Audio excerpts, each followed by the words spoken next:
Duncan would not stop grumbling. He grumbled that he wasn't polished enough. He grumbled that he was overworked. Most of all, he grumbled about the passengers.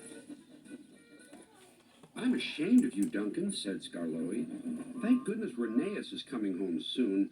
Perhaps he'll teach you some sense before it's too late." "What has Rheneas to do with me?" "Rheneas saved our railway," replied Skarloey.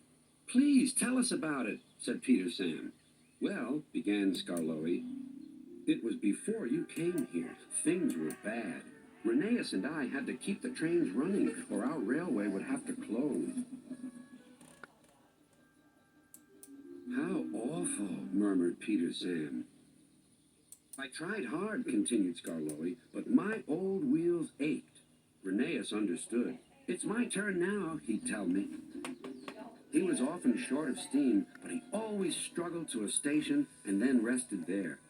"I mustn't stop between stations," he'd say. "The passengers wouldn't like it." Puffed Duncan. He had stopped on a viaduct and hadn't cared at all. "Passengers," continued Skarloey, "get cross if you stop at the wrong places. Rheneas stopped in the wrong place once, and this is what happened."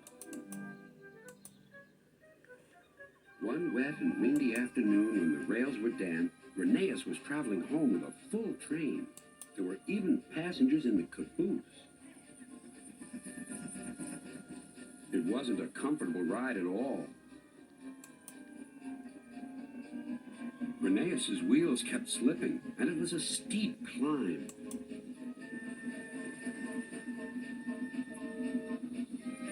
At last his wheels gripped the rails again. "The worst is over," he thought. "Now we're away."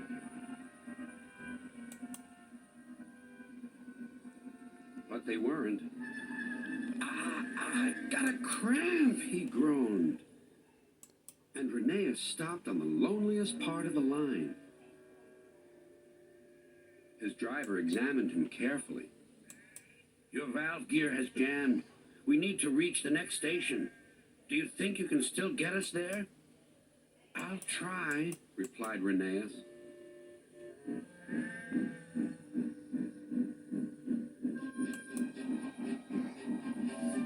Rheneas did his best.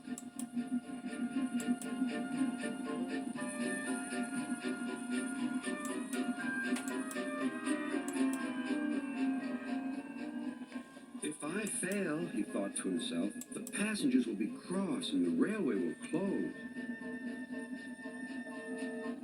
Everything blurred. He was really too tired to make another turn of his wheels, but he did. And another, and another, and another.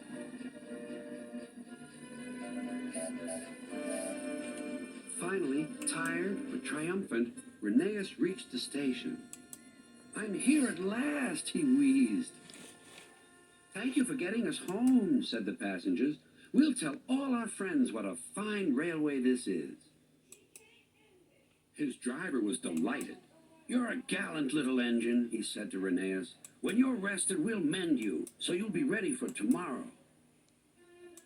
And, smiled Skarloey, Rheneas always was ready for tomorrow.